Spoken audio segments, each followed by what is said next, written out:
पूरे क्षेत्र में सर्व समाज के बीच में जाएंगे। भारी वोटों से यहाँ से भाई अमर सिंह जी को जिताकर अपना विधायक बनाएंगे और 5वीं बार उत्तर प्रदेश के मुख्यमंत्री आदरणीय बहन कुमारी मायावती जी को बनाएंगे। कह रहा है मौजे दरिया का समुद्र का सबूत, जिसमें जितना जर्फ है उतना ही खामोश है। हमारे माननीय मुमताज अली साहब इतने खामोश रहते हैं, और जब बोलते हैं तो इस प्रकार की भावनाओं का बहुजन समाज पार्टी की धारा को इतना तेज कर देते हैं कि जैसे आंधी आती है उस तरीके से आपका साथ इकट्ठा कर देते हैं।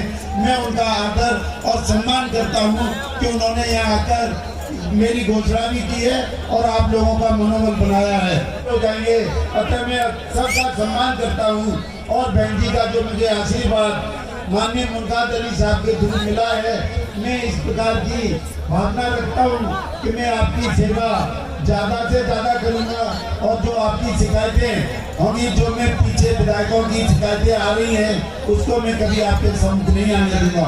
मैं बहन जी के आशीर्वाद को पूरी तरह खरा उतरूंगा और आपकी सेवा करूंगा। सम्मानित साथियों एवं उपस्थित माताओं बहनों एवं नौजवान साथियों, आज लड़ाई बहुजन समाज पार्टी के हाथ से नहीं, पहले से बहुजन समाज पार्टी सिर्फ एक उद्देश्य लेकर बनी थी, इस देश में आर्थिक परिवर्तन लाना, सामाजिक परिवर्तन लाना, धार्मिक परिवर्तन लाना। सम्मानित साथियों, इंसान के बीच जो बेइंसाफी हो रही है, उस बेइंसाफी को दूर करने के लिए बहुजन समाज पार्टी का उद्देश्य है। इसीलिए सम्मानित साथियों, आपके बीच में इलेक्शन आने वाला है। आप हमारी क्षेत्रीय जनता को हमारे नुमाइंदा इस प्रकार का बहन मायावती ने दिया है, जो आपकी सब जनता जनकल्याणकारी योजना कुमारी मायावती बहुजन समाज पार्टी, कुमारी मायावती हमारे साथ है, हमारे साथ है।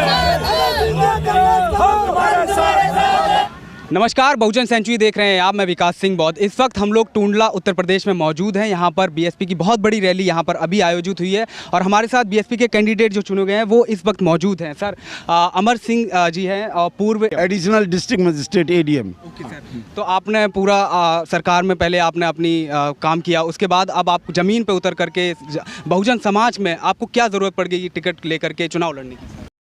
देखिए, वैसे तो मुझे गवर्नमेंट से पेंशन, खाने पीने की मुझे कोई दिक्कत नहीं है, रहने की कोई दिक्कत नहीं है, पर जो हमारा समाज है जिसमें कभी चेतना नहीं है, उसमें हमें जो हमारी माननीय बहन जी हैं उनके जो विचारधारा है, जो हमारी विचारधारा है, जिसे कि डॉक्टर साहब ने बढ़ाया है, उस विचारधारा को आगे चलने के लिए जो हमारे गरीब लोग हैं उनकी सेवा करने के लिए मैं मैदान में आया हूँ और उसी विचारधारा को आगे चलते हुए सर्वजन का साथ लेते हुए हमने, जब तक हम सत्ता में नहीं आएंगे तब तक हमारी दिक्कतें दूर नहीं होंगी, तो हम उसी विचारधारा को साथ लेने के लिए, सत्ता में काबिज होने के लिए, हम उस सपने को साकार करने के लिए मैदान में आया हूँ। अच्छा, आपने मंच पर भी मैंने सुना कि आपने ये कहा कि आप बहुजन समाज के लिए आप काम करना चाहते हैं, काफ़ी कुछ आपने बातें कही, तो मुख्य किस तरह से आप सिस्टम को चेंज कर सकते हैं, किस तरह क्या कुछ है आप?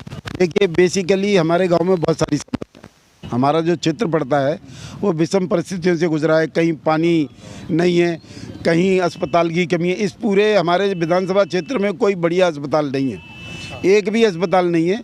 अगर, और ये हमारी जो विधानसभा है वो 62 किलोमीटर लंबी है और 45 किलोमीटर चौड़ी है। अगर हम नॉर्थ से साउथ चलें तो ये 62 किलोमीटर इसकी लंबाई है, और अगर हम साउथ से और ईस्ट की तरफ चलें तो ये 45 किलोमीटर है। इतने बड़े क्षेत्र में कोई हॉस्पिटल ही नहीं है।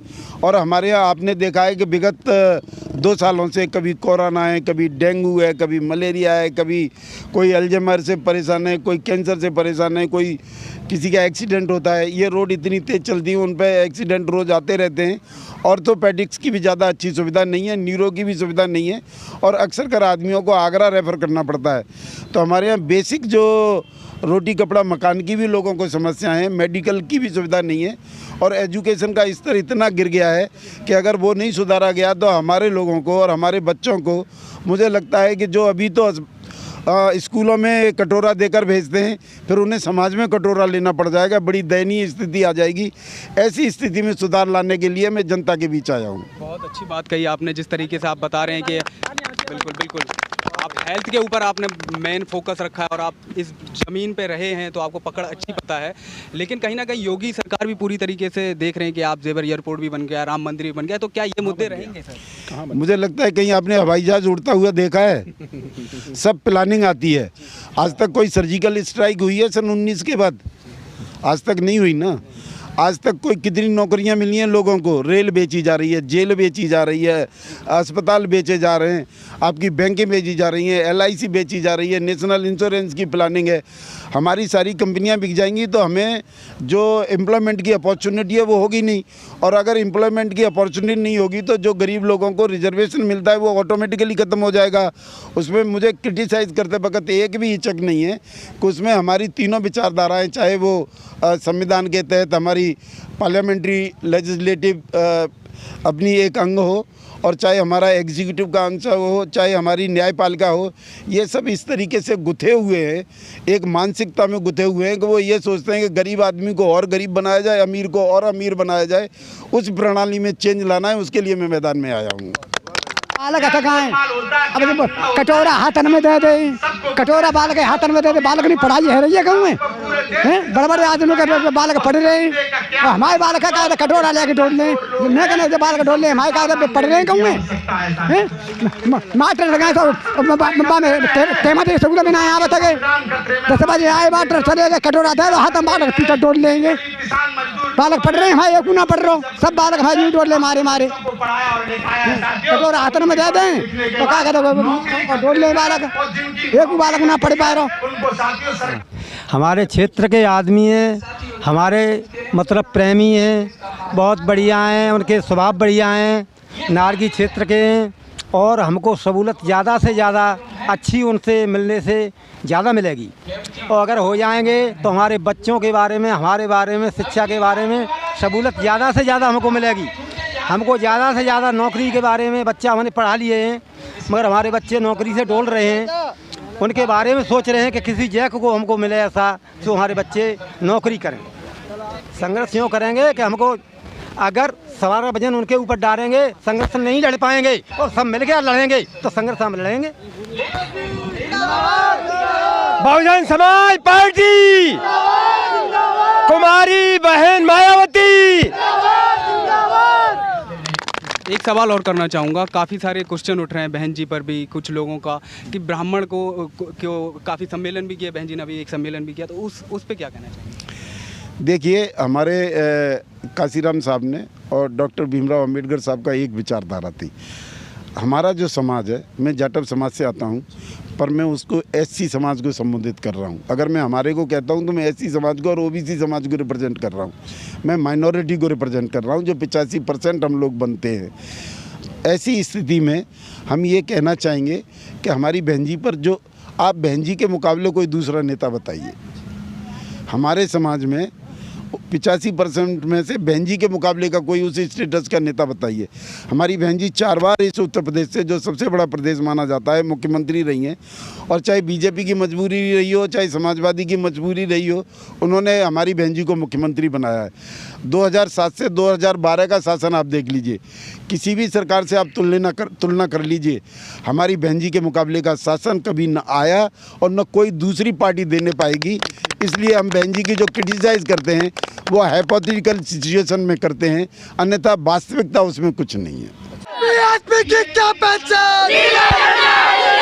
बहन कुमारी मायावती, बहन कुमारी मायावती,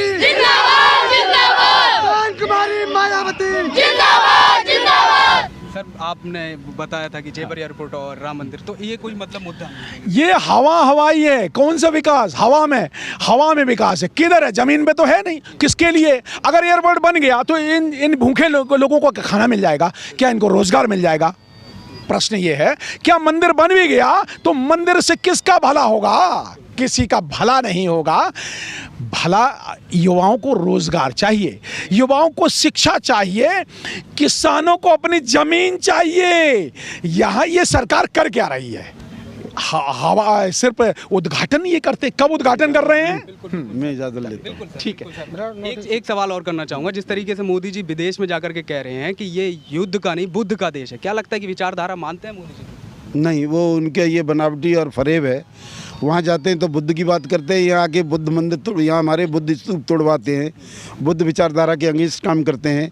तो ये सिर्फ वोट की राजनीति है वहाँ, क्योंकि बौद्ध जो देश हैं वो ज़्यादा संख्या में हैं और उनसे इन्हें पैसा चाहिए। दूसरे लोगों से भीख मांग के आते हैं, वहाँ से भीख मांग के आते हैं और ये कहते हैं कि हम आपको अभी हाई स्पीड रेल बना के देंगे, जो आज 7 साल में रेल चली नहीं, 7 साल में नौकरी चली नहीं। और इन्होंने क्या दिया है आपको? मैं आपको एक कहानी बताऊंगा, अगर 1 मिनट का टाइम हो। एक गांव में एक जमींदार रहता था, बहुत जमींदार था, उसका सिक्का चलता था। वहाँ एक जलेबी बनाने वाला था, तो वो जलेबी 20 रुपये किलो बेचता था। उसे कुछ घाटा पड़ने लगा, महंगाई हो गई, तो उसने कहा कि मैं 30 रुपये बेचना शुरू कर दूंगा। तो लोग वागों ने हल्ला कर दिया, तो वो उस जमींदार के पास गया और जमींदार से कहा कि इस तरीके से मैंने 30 रुपये बढ़ाए हैं तो वो लोग मुझे परेशान कर रहे हैं। तो उसने कहा तू 70 रुपये बढ़ा दे, 70 रुपये किलो बेच। उसने दूसरे दिन 20 किलो बनाता था, उसकी 2 किलो जलेबी बनाई और लोग उत्साहित होके इतने गुस्से में गए, वायलेंट होके, कि नहीं इस लाला ने तो मुनाफाखोरी कर दी है, जमाखोरी कर दी है, ये मालदार हो जाएगा, ये हो जाएगा। राजा के दरवाजे पे है होने लगी लाला जी के खिलाफ। जमींदार साहब निकल के आए, उन्होंने कहा क्या बात है? उसको बुलवाया, जलेबी बनाने वाले को, कहा हरामजादे तेरी ये हिम्मत बढ़ गई, तू इतने रेट बढ़ा दिए, ये पब्लिक चिल्ला रही है। तो उन्होंने कहा तुम पब्लिक से कहा कि तुम क्या चाहते हो कि हम रेट घटा चाहते हैं? उसने कहा आधे रेट पे बेचेगा, 70 का ये 35 रुपये बेचेगा।